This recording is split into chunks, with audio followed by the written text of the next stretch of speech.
தமிழக முதல்வர் அவர்களுக்கும்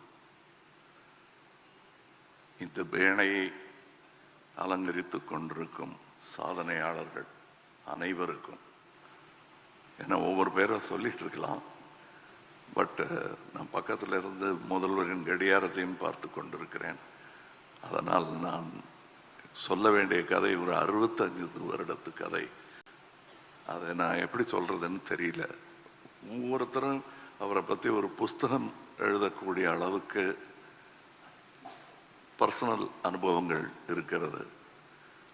அவர் எவ்வளோ பெரிய சுமையை தாங்கி கொண்டிருந்தார் என்பதெல்லாம் எனக்கு தெரியாது.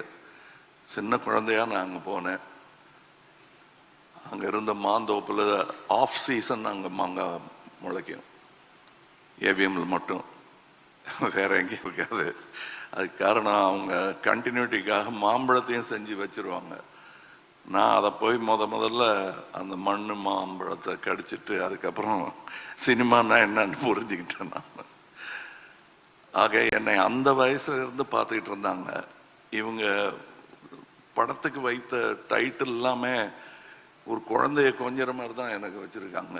எனக்கு தகுதி இருக்கோ இல்லையோ, வர வேணுங்கிற நல்ல குணங்கள் எல்லாம் வர வேண்டும் என்று அவர்கள் நினைப்பதையெல்லாம் என் படத்துக்கு டைட்டிலாக வச்சிருவாங்க.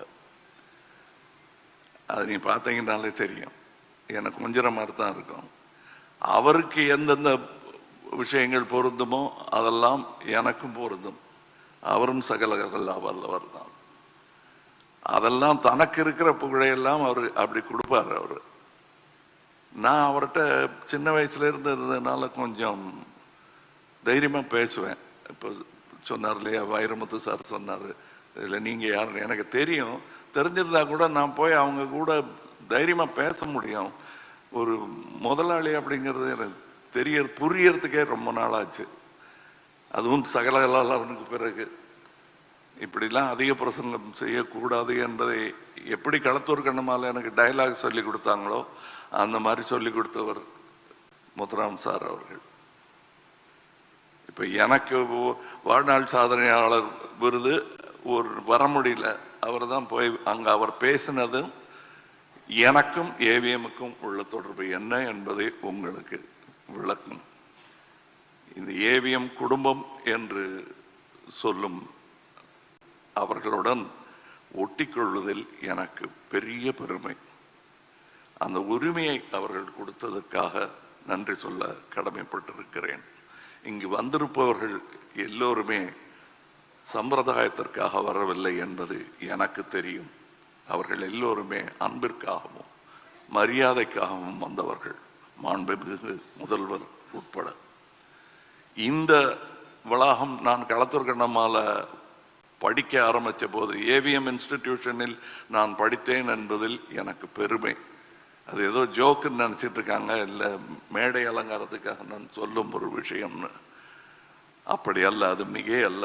நான் அங்கே படித்த விஷயங்கள் தான் எனக்கு இன்று வரை கை எடுத்து கொண்டிருக்கின்றன என்பது மிக இல்லாத ஒரு கூற்று.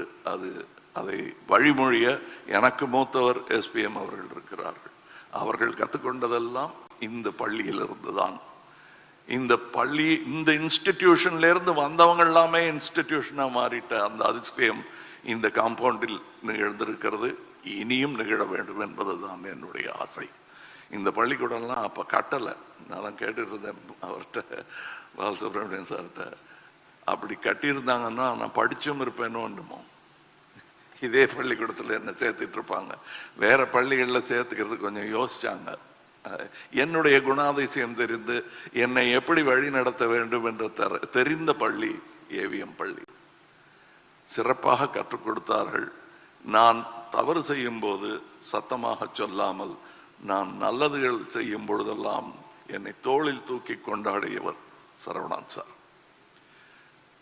அது நான் அபூர்வ ராஜபார்வை முடிந்த பிறகு அவர் சொன்னார், நான் இப்படி பண்ணலாம் சார், அப்படி பண்ணலாம் சார், என்ன சார் இப்படி இருக்குலாம் சொல்லிட்டு இருப்பேன். எடுத்து பாருங்க கமல். எல்லாரும் நினைச்சிட்டு இருப்பாங்க எடுத்து பாரு கமல், எடுத்து பாருடா கமல் தான் பேசியிருப்பாரு சரவணன். இல்லவே இல்லை.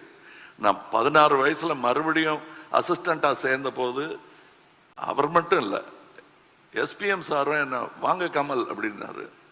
ஏதோ தப்பு பண்ணிட்டேன் போல் இருக்கு, என்ன நீங்கள் வாங்க போங்கன்னு சொல்கிறாங்களே அப்படின்னு நினச்சிருந்தேன். அப்புறம் என்ன கூப்பிட்டு சொன்னாங்க, நீயும் இனிமேல் எல்லாரையும் அப்படியே சொல்லு. நான் இன்னி வரலாம் அப்படி தான் இருக்கேன் சார். அந்த பாடத்திற்கும் நான் ஏவிஎம்மிற்கு நன்றி சொல்ல வேண்டும். அது ஏவிஎம் என்பது நான் அவர் பெரியவரை பார்த்துருக்கேன். அவர் இல்லாத மாதிரியே தெரியாமல் வழி நடத்திய ஒரு முக்கியமான மகன் இவர். அந்த 4 பேரை தூக்கி பிடிச்ச இன்ஸ்டிடியூஷன் தான் அது. ஆனால் அவர் இல்லாத குறைங்கிறது முக்கியமாக தொழிலாளர்களுக்கு வரும்.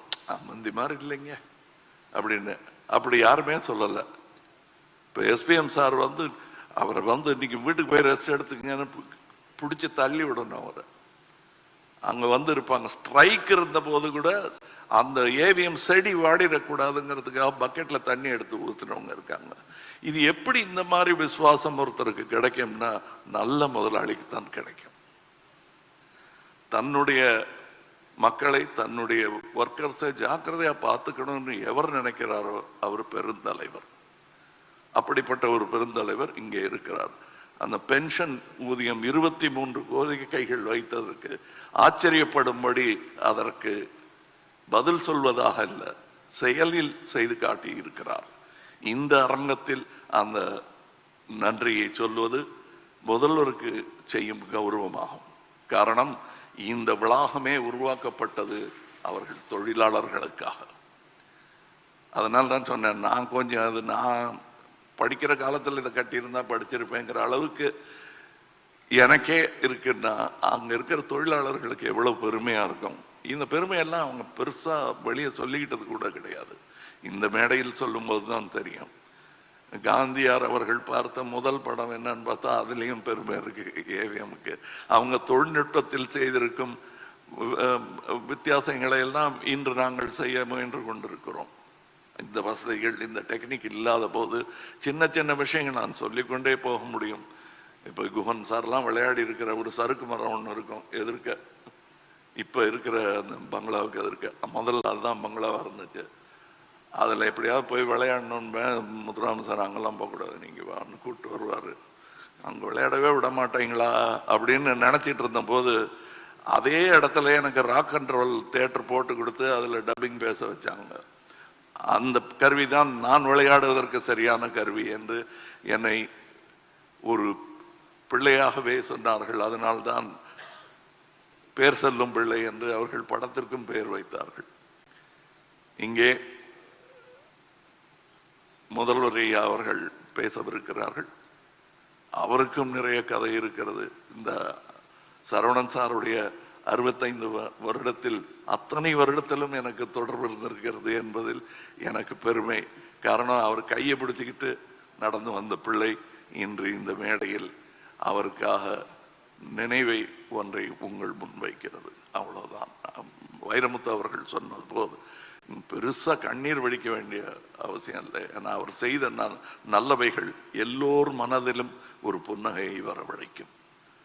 அதற்கு நன்றி சொல்வோம். அவர் என்றும் நம்முள்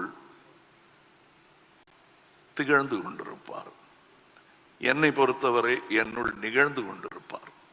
அவர் இருக்கிற மாதிரியே பேசிட்டு இருக்கிற மாதிரியே எனக்கு தோணும். ஏன்னா அப்படிப்பட்ட நல்ல அட்வைசஸ் சில சமயம் கேட்டிருக்கேன், சில சமயம் கேட்காம இருந்திருக்கேன்.